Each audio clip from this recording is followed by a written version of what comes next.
Praise the lord. దేవునికి మహిమ కలుగును గాక. ప్రతిరోజు క్రమం తప్పక వాగ్దానాన్ని వీక్షిస్తున్న ప్రతి ఒక్కరికి యేసయ్య నామములో ప్రత్యేక వందనములు. సబ్స్క్రైబ్ చేసుకుని అనేక మందికి షేర్ చేసి దేవుని మాటల ద్వారా బలపరచండి. ఈ దినమునకై ఏర్పాటు చేయబడిన దేవుని వాగ్దానము నిర్గమకాండ గ్రంథము 20వ అధ్యాయము 24వ వచనము. ప్రతి స్థలములోనూ నీ యొద్దకు వచ్చి నిన్ను ఆశీర్వదించెదను. In all places where I record my name, I will come unto thee and I will bless thee. నీవు ఎక్కడ ఉన్నా సరే నీ యొద్దకు వచ్చి నిన్ను ఆశీర్వదించువాడు. నీవు అనుకొనవచ్చు, దేవుడు నన్ను మర్చిపోయాడు, ఇంటి నుండి అక్కడికి వచ్చాను, ఇక్కడికి వెళ్ళాను, కానీ అన్ని బాధలే, ఇబ్బందులే. కానీ నీవు ఏ స్థలానికి వెళ్ళినా, ఏ స్థలంలో ఉన్నా, ఎంత దూర ప్రదేశాలు వెళ్ళినా ప్రతి స్థలములోనూ నీ యొద్దకు వచ్చి నిన్ను ఆశీర్వదించువాడు. అన్యజనులు ఆశీర్వాదాల కోసం, పాప క్షమాపణల కోసం ఏవో చేస్తూ ఉంటారు. కొండలు ఎక్కి, గుట్టలు ఎక్కి రకరకాల మొక్కుబడులను, రకరకాల ఒప్పందాలను చేసుకుంటారు. అంతవరకు వెళ్ళి అలా చేస్తేనే కానీ వారికి దీవెనలు, ఆశీర్వాదాలు రావేమో మరి. కానీ మనం ఎక్కడికి వెళ్ళనవసరం లేదు.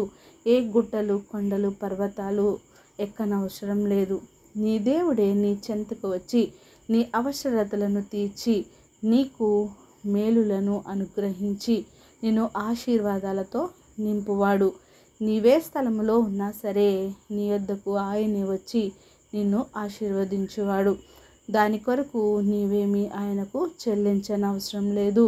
లంచాలు ఏమి ఇవ్వనవసరం లేదు. నీ పూర్ణ ఆత్మతోనూ, నీ పూర్ణ మనస్సుతోనూ, నీ పూర్ణ బలముతోనూ కేవలం ఆయనను ఆరాధిస్తే చాలు. ఆయన నీ యొద్ద నుండి ఏమీ కోరుకుంటలేదు. నీ వెండి బంగారాలు ఆయనకి అవసరం లేదు. నీ పశువులు, నీ మేకలు, కోడెలు, నీ మందలు, నీ ఆస్తిపాస్తులు ఆయనకు అక్కరలేదు. ఆయనను స్తుతించి ఆరాధించినా చాలు. కనుక ఆయన నుండి దీవెనలు, ఆశీర్వాదాలు పొందుకోవాలంటే ఆయనకు లోబడి మాత్రమే జీవించాలి. ఆయనను ప్రేమించాలి. ఆమేన్. చిన్ని ప్రార్థన. మమ్మల్ని ఆత్మికులుగా ప్రేమించిన మా ప్రియ పరలోకపు తండ్రి, మీరు ఇచ్చిన వాగ్దానంకై వందనాలు దేవా. ఎవరైతే ఉదయకాల సమయంలో ఈ వాగ్దానాన్ని విన్నారో తండ్రి ప్రభా, వారితో మాట్లాడండి దేవా. వందనాలు. అవును ప్రభా, మేము ఏ స్థలంలో ఉన్నప్పటికీ నాయన మమ్మల్ని విడువని దేవుడవు, మరువని దేవుడవు, ఎడబాయని దేవుడవు. కనుక నాయన మేము ఏ స్థలం ఉందున్నా సరే మీరు ఆ స్థలమునకు వచ్చి మమ్మల్ని ఆశీర్వదిస్తున్నందుకు వందనాలు దేవా. ఎవరైతే ప్రార్థన అవసరం కోరి ఉన్నారో వారి అవసరతను తీర్చి, ఆకరతలను తీర్చి సమస్త ఘనత, మహిమ, ప్రభావాలు మీరు ఆరోపించుకుంటారని యేసుక్రీస్తు పరిశుద్ధ నామమున ప్రార్థించి అడిగి వేడుకొంచున్నాను మా తండ్రి. ఆమేన్.